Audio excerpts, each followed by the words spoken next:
Hoje eu quero que a gente pense sobre uma coisa que volta e meia sempre aparece quando a gente fala de cinema, literatura ou até mesmo jogos digitais.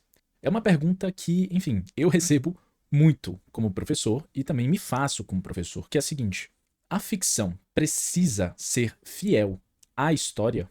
Será que uma obra que inventa, muda ou interpreta o passado tá mentindo pra gente?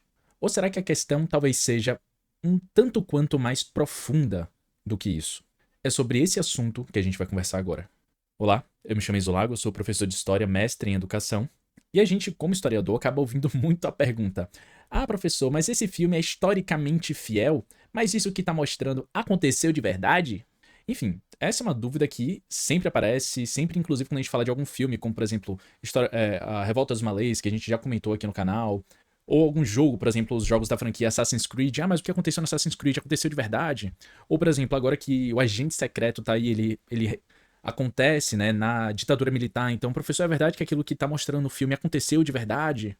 E o ponto é sempre o seguinte: essas perguntas, elas estão sempre um tanto quanto equivocadas. Primeiro porque elas partem de uma ideia impossível. A ideia de que é possível representar o passado tal como ele já foi um dia. Para nós, historiadores, isso é, enfim, uma coisa que a gente aprende desde o primeiro semestre, né, lá no início. O passado, como ele aconteceu, é irrecuperável. É impossível acontecer de novo. A gente só tem acesso ao que já aconteceu por meio de vestígios, documentos, imagens, memórias, relatos e por aí vai. E tudo isso são apenas fragmentos desse passado. Mesmo quando a gente faz um documentário com fotos, filmagens reais, o que aparece ali não é nada mais, nada menos do que um recorte, uma perspectiva sobre aquilo que já aconteceu antes. É uma representação possível daquele passado, não necessariamente o passado inteiro. Saca? Então exigir que uma obra de ficção seja, entre muitas aspas, né, fiel à história, é de certa forma exigir dela o impossível. O que a gente pode e deve é fazer a seguinte pergunta: de que maneira esse passado está sendo representado? Quais foram as escolhas daquele autor? O que é que ele mostra pra gente? O que ele deixa de fora? De onde essa história está sendo contada e por quê? Toda a representação do passado, inclusive as científicas, até mesmo a que nós, historiadores, né, produzimos, passa por um processo de interpretação. A história não é uma soma de fatos. A história é o modo como a gente organiza esses fatos e como a gente dá sentido a eles. Então, assim, se nem o trabalho de um historiador profissional é uma reprodução fiel do passado, imagina o trabalho de um artista. Um filme, um livro, um jogo, seja lá o que for, eles trabalham com linguagem simbólica, com emoção, com estética, com ritmo. Eles não têm o papel de provar pra gente o que aconteceu. Eles têm o papel de construir um olhar sobre o que aconteceu. Por isso, quando a gente vai assistir um filme como o que está agora no cinema, O Agente Secreto, por exemplo, o olhar mais interessante não é o de ficar caçando erros históricos e tal, mas o de tentar entender o que essa obra está dizendo sobre aquele tempo e sobre o nosso tempo. Porque a ficção sempre fala desses dois períodos, né? O tempo que ela escolhe representar e o tempo em que ela é produzida. E muitas vezes ela fala mais sobre a gente, sobre o período em que ela foi produzida, do que de fato do que ela escolheu representar. Então, quando um filme brasileiro em 2025 decide falar, por exemplo, sobre a ditadura militar, isso não é só uma volta ao passado, é também um comentário sobre o presente, sobre o momento político que a gente vive, sobre o retorno de discursos autoritários, sobre os conflitos de memória que continuam em aberto e sobre a necessidade de lembrar e discutir o que foi aquele regime. Então a pergunta importante não é: será que isso aconteceu assim? E sim, por que esse tema voltou a aparecer agora?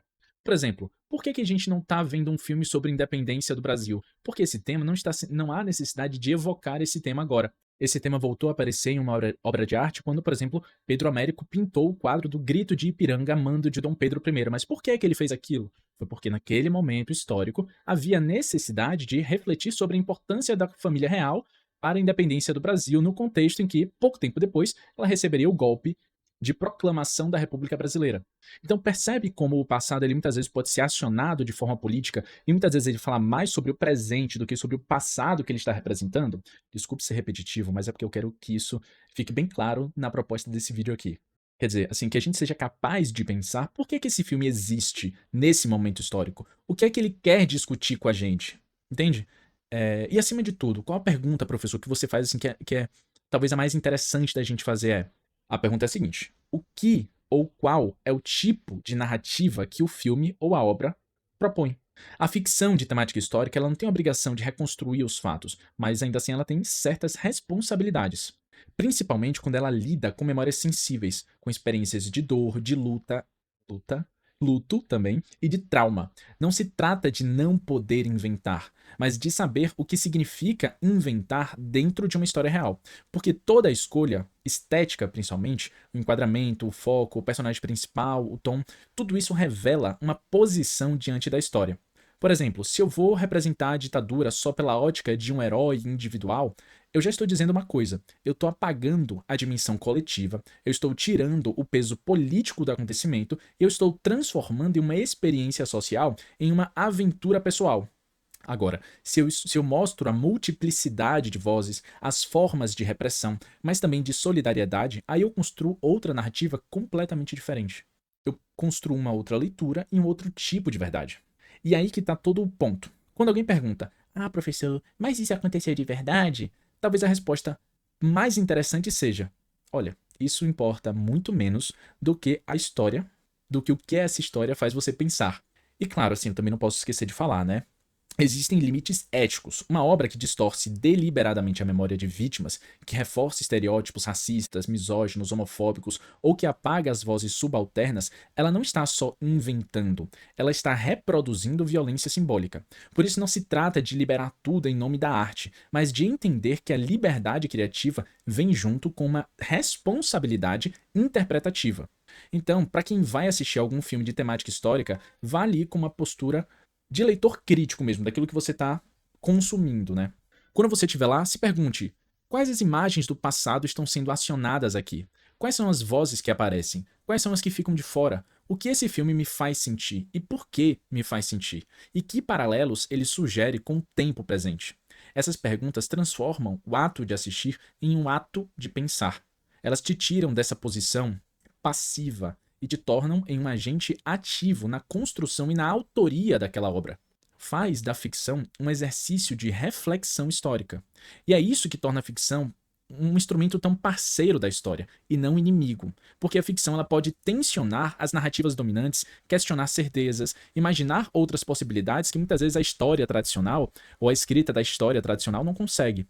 Ela pode nos fazer lembrar muitas vezes que nosso próprio campo do saber ele não está encerrado ali naquele doutorado, naquele artigo, naquele mestrado.